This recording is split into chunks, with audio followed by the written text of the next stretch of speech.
په کابل کې د روغتیا، زده کړو او برېښنا مهمو پروژو چارې پیل شوي. سلامونه، وخت مو پخیر. پام وکړئ د غږ نیوز یوټیوب چینل څخه د نن ورځې تازه او مهم خبر ته.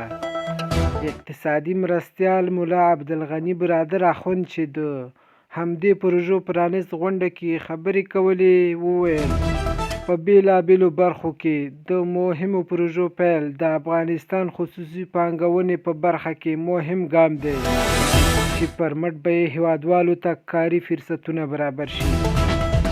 عزیزي ګروپ په کابل کې د سرطاني ناروغیو د درملنې 400 بستریز روغتون، د مور او ماشوم خوندیتوب لپاره 200 بستریز زیږنتون، معیاري ښوونځی، د نرسنګ انسټیټیوټ، طبي پوهنتون او 200 میګا واټه په ظرفیت سره د برېښنا د تولید پروژو عملي چارې پیل کړي دي.